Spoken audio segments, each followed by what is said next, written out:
Hi there, and welcome to your second module here on the Strategic Wealth Network. Like I said before in module number 1, this is going to be talking about avoiding stagnation. Now, this is one of Wall Street's dirty little secrets that some of us just haven't been able to figure out yet. But being a member of the Strategic Wealth Network, you get to learn these things. So first, let's talk about what stagnation is. So what happens when water doesn't flow? It gets stagnant. It rots. It doesn't produce anything. It doesn't help its environment. When we talk about stagnation, basically it's a trap for your money. So what are we taught? We're taught to take a portion of our income and wall it off and separate it from the rest of our personal economy or our lifestyle. So part of our savings, which is what we've been taught is anywhere from 10 to 12%, is that we want to basically trap that money and give it to someone else because they know better than we do. And what that does, it doesn't give you any cash flow. It doesn't produce anything for you. It's walled off. So here are some examples. It's a 401k. It's a CD. It's things that you cannot access, that gives you no liquidity, and you virtually have no control over what goes on in those accounts. You don't have any control on what these people charge you in fees to manage this money or assets inside of the account. So, like I just said, it's a systematic way of separating you from your money. For example, 401k contributions. Every time your paycheck hits your bank account and you're participating in your 401k at work or your company that you own, a portion of that money is siphoned off the top. You don't get to pay taxes on it at what current tax rates are. And then that money is separated from you and your personal economy and your family and your lifestyle. Another example of stagnation is IRA rollovers. So when you roll your 401k or an old 401k from another employer into an IRA, it's virtually the same thing. If you're not jailbreaking that IRA, then you have no liquidity, you have no control, you have no direct access to that money to produce any meaningful asset or meaningful cash flow for you. Another example is college savings plans. We're hit over the head as parents when we're talking about 529 plans. And here in Texas, which I'm sitting in San Antonio, Texas right now, the Texas Tomorrow funds. And each state has their own example of these opportunity accounts to save for college. Another example of stagnation is compartmentalizing your funds and your accounts. Now here's a great example. I'm from East Texas, and my neighbors and friends and cousins and uncles and even some of my aunts, they are active participants in fishing and hunting. And they have an active way of saving capital for those activities. And they actually have separate savings and investment accounts. So when we're thinking about our overall personal economy, why do you want to compartmentalize that money? Because it's all part of the entire financial world that is your household or your family or even your business. All of these things work in concert together to produce a successful outcome for you. So why do you want to compartmentalize those things when they need to all work together and they need to be fit together to where they work in synergy to get you to where you want to go? And that's one of the things that we've instituted with the reserve capital strategy. So using the reserve capital strategy as an overall means to finance everything in your personal economy, that's going to get you to your end goal, which is financial independence. So here's what we want to avoid. We want to avoid stagnant pools of money. So any account, any kind of asset where you can't liquidate it on demand. You can't have access to that asset on demand. And any account you can't leverage on demand. When we're talking about your 401k and leveraging your 401k or an IRA or even your home equity or land or oil and gas production, what do you have to do in order to leverage the equity that is in those assets? you have to incorporate a third party, which is usually a financial institution that you are not a part owner in, and you have to go through underwriting. You have to go through what one of my mentors calls Mickey Mouse paperwork. And it's totally up to that third party whether they allow you to access that money.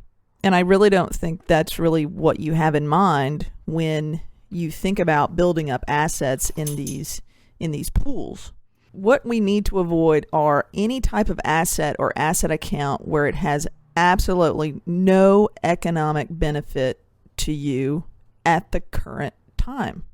So what really does a 401k do? A 401k siphons off the top of your paycheck for you to pay taxes at a later date, and you maybe, no guarantees of growing that money. Ask some of the people who started saving in 2000 and 10 years later, they have no growth on their money. Or ask the retirees in your neighborhood who retired in 1999 and 2000 and 2001 and see where they're at right now with their retirement. That's what we're talking about when we're allowing our money to be susceptible to the outside forces, and the outside forces which I talked about in the first module. Okay, so what's the alternative to all of these things that we've been taught that we now know are completely and totally wrong and go against everything commonsensical? Well, our foundation here at the Strategic Wealth Network gets you on track to start basically leveraging your own capital in the form of the reserve capital accounts that we've talked about. Now, these reserve capital accounts are very simple, permanent paying dividend life insurance contracts. And what they give you is the advantage of uninterrupted compounding growth. So what does that mean? That means that the money that you save in these accounts, they never lose value, and they never lose the potential to grow when you leverage these accounts and use the money somewhere else in your personal economy. So here's what that looks like. And this is an example that I give to some of my clients that they go on vacations every year. And I just use a simple math, and we go with $5,000 to take a 4 or 5 day vacation. Take the wife, take the kids, make sure the dog is taken care of. So we're 40 some odd years of age, and for the next 20 years, we're going to take a $5,000 vacation. That's $160 something thousand that you would have lost in wealth if you would continue to pay cash for your vacations, or on a credit card and then pay the credit card off at the end of the month. So if you were to pay cash for the vacation, look at how much money you would have lost if you had not started this particular strategy and followed this strategy for the next 20 years. Now, you can still pay cash for the vacation. You're just going to leverage that cash first. You're going to capitalize that cash, and then you're going to use it, but you're never, ever going to lose the potential wealth of that capital. So basically, when we're following this strategy and we're following this philosophy of leverage double duty dollars, you're creating $2 out of one. Because $1 is still generating dividends and interest in the policy, and that same dollar, that same virtual dollar, is working somewhere else in your personal economy. Now, I've just used a vacation, so I've shown you how you can have $160 something thousand more wealth throughout your lifetime by simply following this simple strategy. But what if you put it into a more productive cash flowing asset, like the alternative assets that we have here on the Strategic Wealth Network, using Mr. Ballard and Dominion and some of the precious metal plays that we have?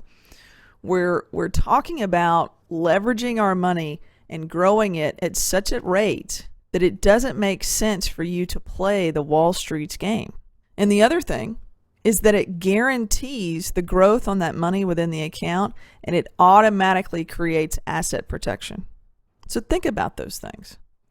Think about what it is that you really want to do. Is it the number or what you want to do with that number?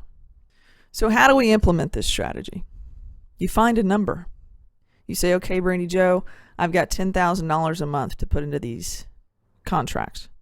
I've got $100,000 a year. I've got $50,000 a year. It doesn't matter. Just find the number. It's not my job to find you the number. And most of the time, the number comes from the significant wealth transfers that are in our personal economy. Cars, vacations, college is a huge wealth transfer for most parents who want to have the luxury of sending their kid to college and having them gain an education without any drag or any distraction of having to work through college. I have a client right now that it's costing him, well, it has cost him $758,000 over the course of his lifetime to educate his 2 children. Now, it didn't cost $750,000 to send his kids to college, but that's what it cost him in wealth. That's what he does not have today, and he's wanting to retire. That's a significant wealth transfer that did not have to happen. One of the biggest wealth transfers is your 401k contribution. Again, you're walling that money off to pay tax at a later date when you don't know what the tax rate is going to be.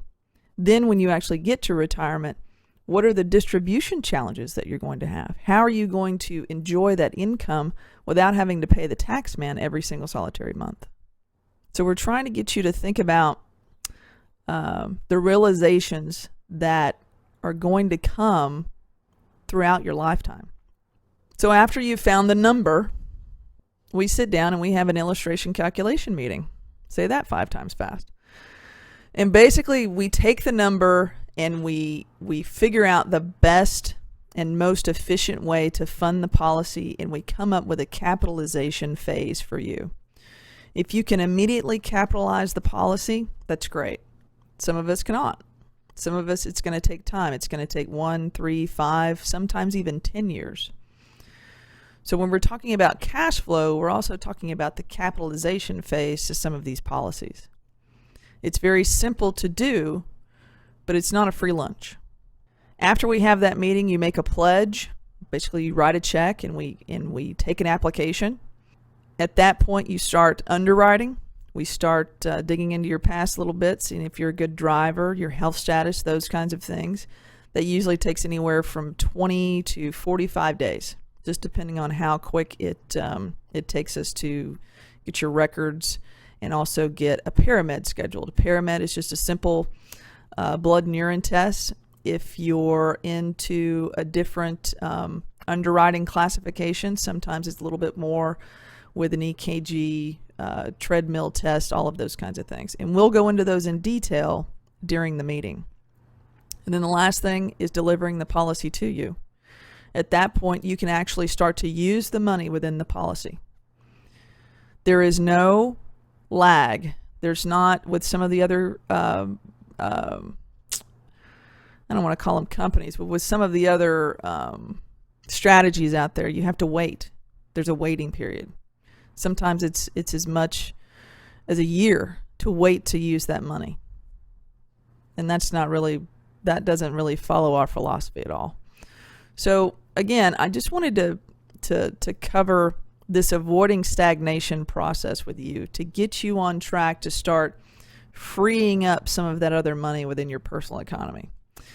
And as always, I'm here. You can get us online with our live chat support. You can call the 800 number and contact your member advocate. Once you have joined, you get a private consultation with me to go over your personal economy and figure out the best way to make it run smoothly. This is what you're paying for, so go ahead and make that phone call to the member advocate hotline and we'll get you going. So what's the next module? We're going to talk about design and implementation, and we're going to capitalize an account, and then we're going to start utilizing the account, and we're going to show you that step by step. So until then, this is Brandy Jo Newman, and I hope you are enjoying being a member of the Strategic Wealth Network. Thanks.